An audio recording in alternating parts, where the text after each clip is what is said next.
أيها الإخوة المؤمنون، قضية مصيرية أيها الإخوة، قضية جنة إلى الأبد أو نار إلى الأبد. ما هذه الحياة الدنيا مهما طالت ومهما ارتقى الإنسان فيها ومهما جمع من أموال ومهما ارتقى من مناصب ومهما تمكن من غيره، إنها كلمح البصر، إنها صفر. ولو أن الدنيا تعدل عند الله جناح بعوضة ما سقى الكافر منها شربة ماء. أيها الإخوة الكرام، أبدأ خطبتي بهذه الحقيقة: من هذه اللحظة وإلى الموت، وما منا واحد إلا وسيموت. هناك قدر من العمر قد يكون لحظة، هناك قدر من العمر قد يكون لحظة وقد يستمر سنوات. وقد قال عليه الصلاة والسلام: أعمار أمة محمد عامتهم بين 60 و70، ولا يجاوز هذا العمر إلا القليل النادر. وقد مضى الذي مضى، يا ترى، والسؤال محرج ومزعج: هل بقي بقدر ما مضى؟ هل بقي بقدر ما مضى؟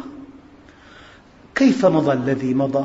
مضى كلمح البصر، وهذا الذي بقي يمضي أيضا كلمح البصر. ثم الإنسان أمام أعماله كلها، أمام أعمال سيحاسب عنها، عملا عملا، موقفا موقفا، حركة حركة، سكنة سكنة، إعطاء إعطاء، منعا منعا، صلة صلة، قطيعة قطيعة. فوربك لنسألنهم أجمعين عما كانوا يعملون. الكلمة التي أقولها آلاف المرات: عود نفسك أن تواجه الحقيقة المرة، لا أن تركن إلى الوهم المريح. أيها الإخوة الكرام، هذه الحقيقة الأولى، أنه لا بد من أن نغادر الدنيا، وقد حكم علينا بالموت مع وقف التنفيذ. أيها الإخوة الكرام، يقول عليه الصلاة والسلام، ولا أظن أن هذا الحديث ينطبق على وقت من أوقات حياة المسلمين كما ينطبق اليوم.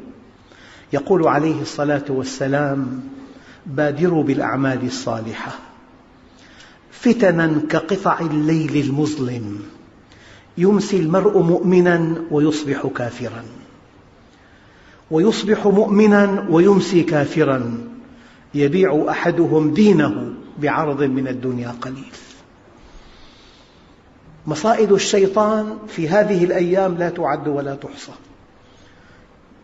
شمة واحدة تصرف الشاب إلى المخدرات، وفيلم واحد يأخذ الرجل إلى الزنا. فتن كقطع الليل المظلم، يمسي المرء مؤمنا ويصبح كافرا، ويصبح مؤمنا ويمسي كافرا، يبيع أحدهم دينه بعرض من الدنيا قليل. لذلك الدعاء القرآني: ربنا لا تزغ قلوبنا بعد إذ هديتنا وهب لنا من لدنك رحمة إنك أنت الوهاب.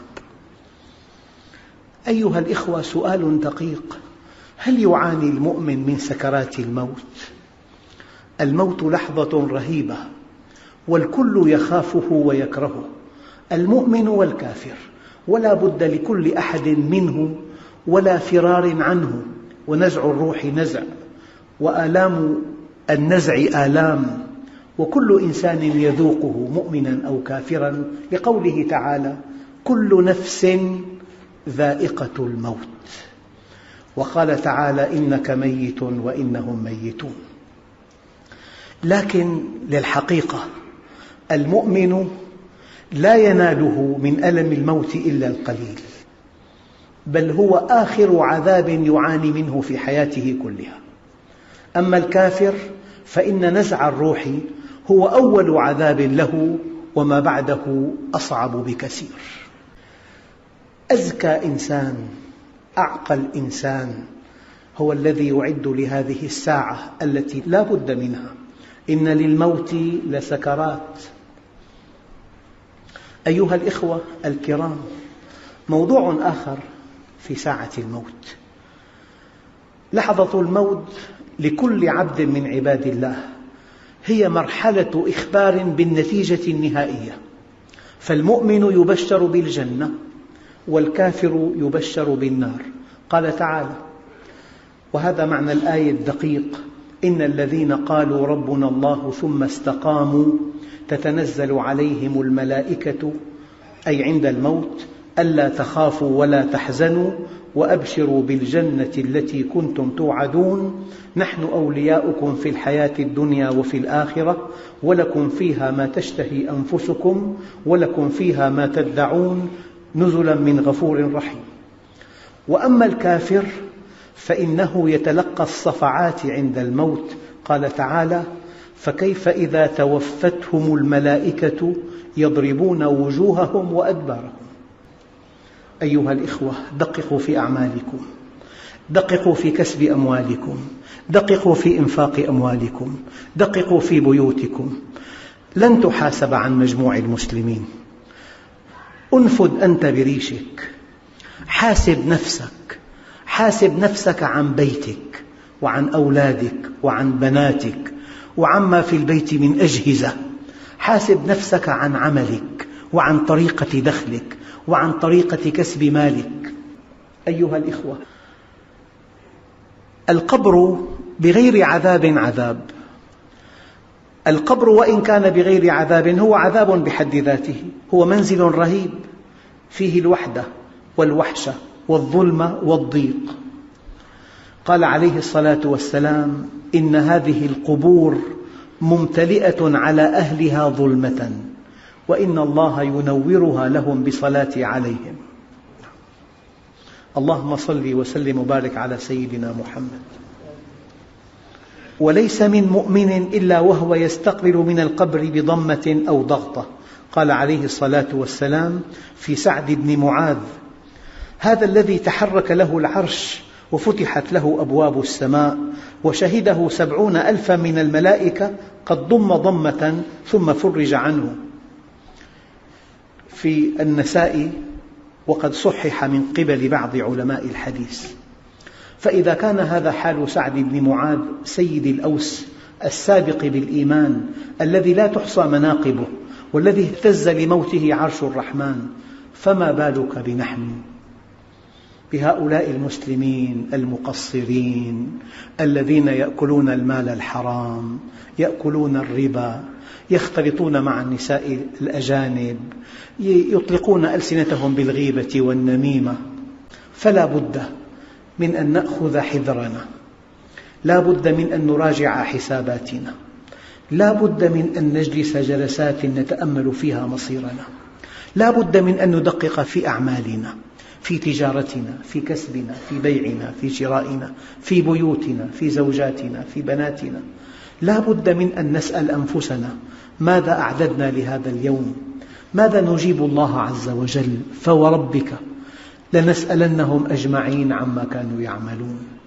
يؤتى يوم القيامة بأناس لهم أعمال كجبال تهامة يجعلها الله هباء منثورا.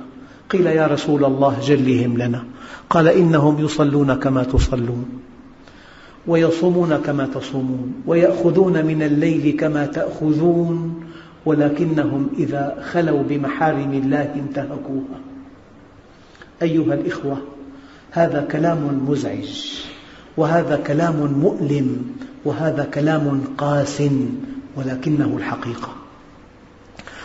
الحقيقة المرة أفضل 1000 مرة من الوهم المريح.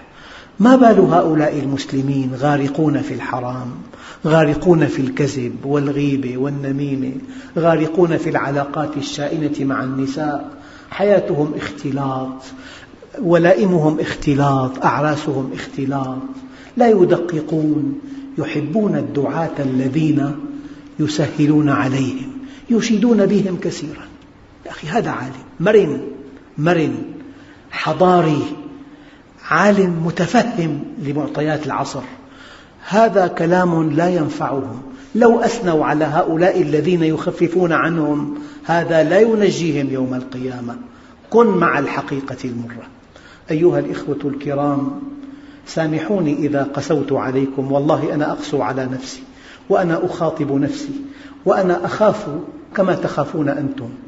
وهذا الخطاب تفكير مسموع لا يلزم به أحد، ولكن ما أتيت بكلمة واحدة من دون دليل من القرآن والسنة، وهذا كلام خالق الأكوان. لماذا تخلى الله عنا جميعا؟ لما نحن فيه. لماذا شرذمة قليلة تتحدانا كل يوم؟ لما نحن فيه. لماذا قل ماء السماء؟ لأنه قل ماء الحياة. لماذا غلا لحم الضأن؟ لأنه رخص لحم النساء. أيها الإخوة الكرام، حاسبوا أنفسكم قبل أن تحاسبوا، وزنوا أعمالكم قبل أن توزن عليكم، واعلموا أن ملك الموت قد تخطانا إلى غيرنا وسيتخطى غيرنا إلينا، فلنتخذ حذرنا. الكيس من دان نفسه وعمل لما بعد الموت، والعاجز من أتبع نفسه هواها وتمنى على الله الأماني، والحمد لله رب العالمين.